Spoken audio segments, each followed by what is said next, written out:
Hi, I'm back here again in SwiftPOS back office, and in this video I'm going to be talking about setting up additional languages for products and having these display on kitchen dockets as well as on the point of sale terminal keys. Now you can set up multiple languages for a particular venue. Generally, in my experience, this has only been used for a second additional language, for example Chinese or Italian or Greek. But there is no reason why you couldn't set up multiple languages in the same venue. So here's my touch terminal, and these 4 items here are the 4 items that we created way back in a previous video. And I want these to not only be displayed in a different language here on the keyboard, but also to print out in the kitchen in a different language, so that if we have a chef who doesn't necessarily speak English, he or she is still going to know what item is coming through to the kitchen. So in back office, in the products menu, and then in product records, I'm going to track down all of the breakfast items using the category filter.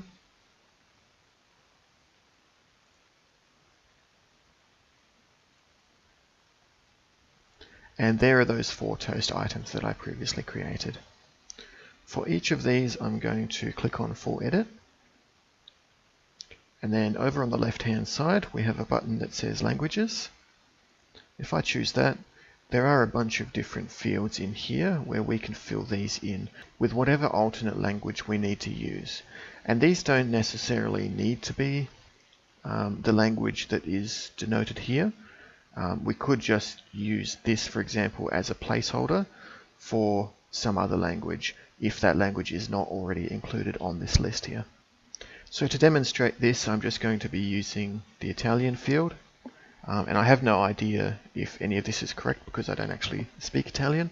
I've just used Google Translate to give me a rough approximation of that translation, and that's what we'll use to demonstrate. Keep in mind that you can put in all sorts of characters in here, not just English characters. You could, for example, put Russian characters or Chinese characters.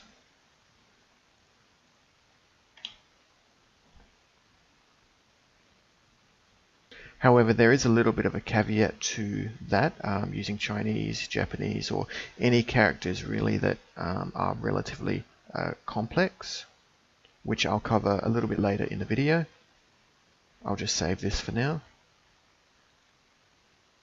And I'll proceed and change the descriptions and add the Italian translations to all of these items. Now, having done that, I'll also need to make similar changes on the keyboard itself. So I'll close this screen and navigate to Connect Touch Settings, Keyboards, and open the keyboard that we'll be working with.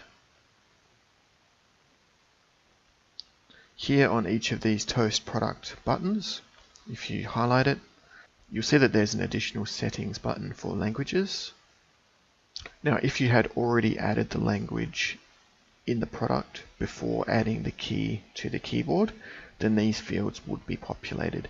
But because I put the key on the keyboard before putting the language translations in, I'll need to reload the alternate text here. So I can do that quite simply by clicking on Reload from Products, and it's going to fill that guy in.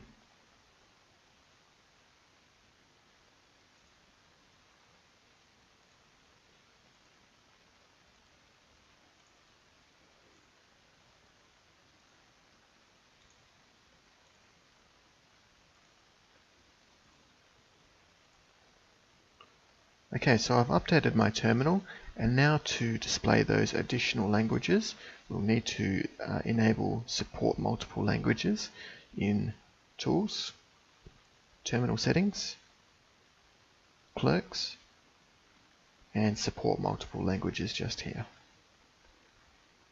I'll click OK on that, and you'll see that a language button appears at the very top of the screen, and we can choose that and select a preferred language to display our various keys in.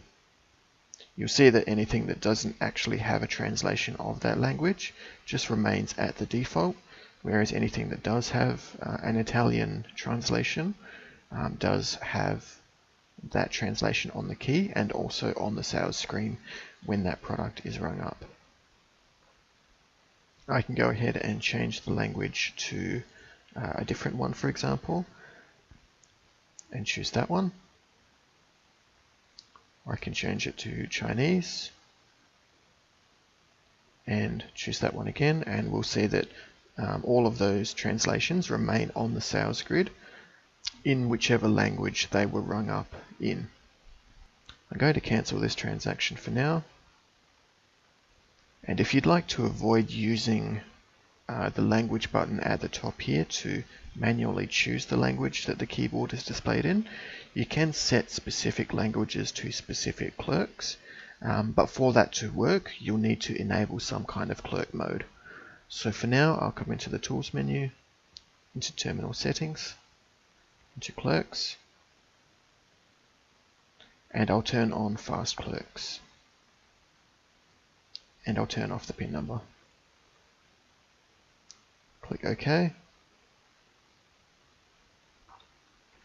And now I have two different clerks here. I have Claire Oswald and Sarah Jane Smith. If I choose one of those, you'll see that everything is currently in the default language, which is English. So if I want the Italian translations to show up here for Clara, I'll need to change something about her clerk setup. So we'll come back to SwiftPOS back office and navigate to Clerks, Clerk Records, and Full Edit.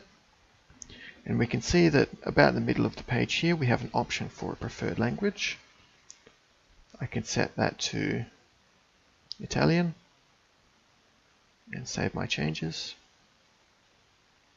And I'll also change Sarah to Chinese and save those changes as well.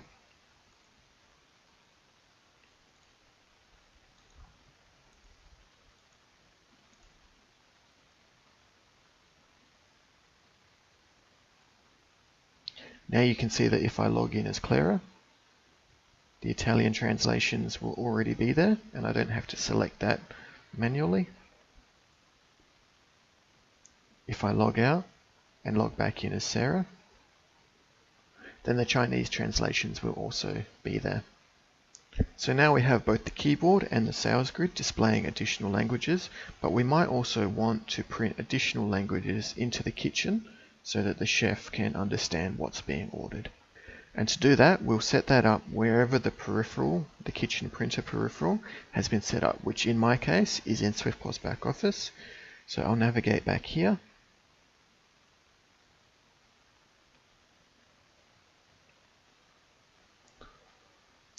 And into Connect Touch Settings, Peripherals, and Kitchen Printer. I'll edit that.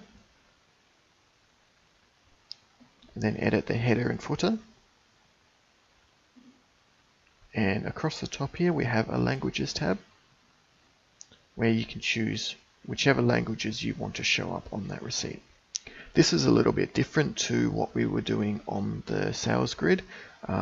Whereas that sales grid would display one language at a time, with the kitchen docket we'll be displaying whichever languages we've selected. So you might like to choose several.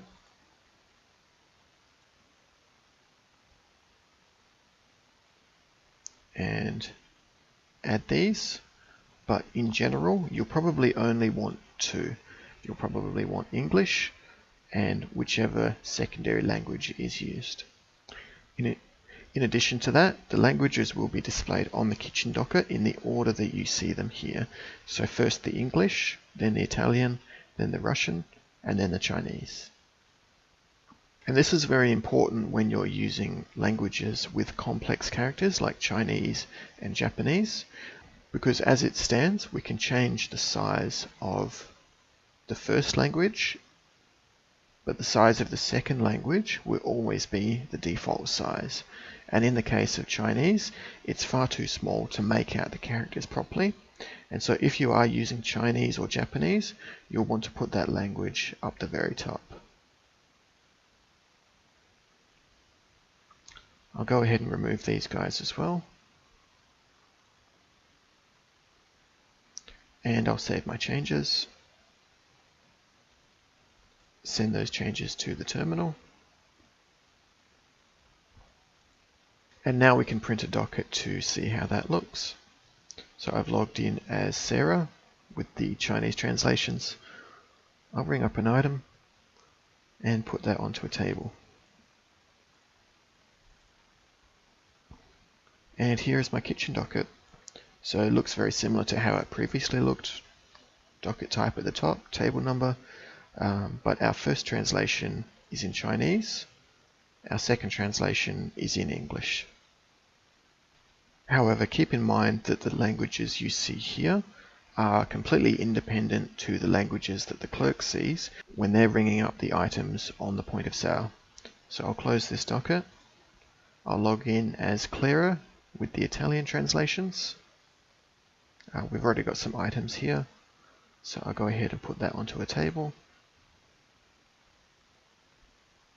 And here you can see that no Italian translations have been printed. We simply have the English and the Chinese, which are the two languages that we flagged to print on the kitchen printer. It's also not at all necessary to have those particular language translations on the buttons here. So long as those translations exist in the product themselves, we can remove the language translations for these clerks, have everything rung through in English, but only have it print in Chinese or Chinese and English if we want to. They're two completely separate components. So there's quite a lot of information there about using multiple languages. It can be a bit complex, but it's also very flexible in terms of what you're doing, and having a multi-language venue where either your clerks or your kitchen staff or both speak a language other than the primary language of that venue. I hope that's been helpful for you. If you have any questions about anything I've shown you here, please go ahead and leave me a comment. Otherwise, I will catch you in the next video. Thanks for watching.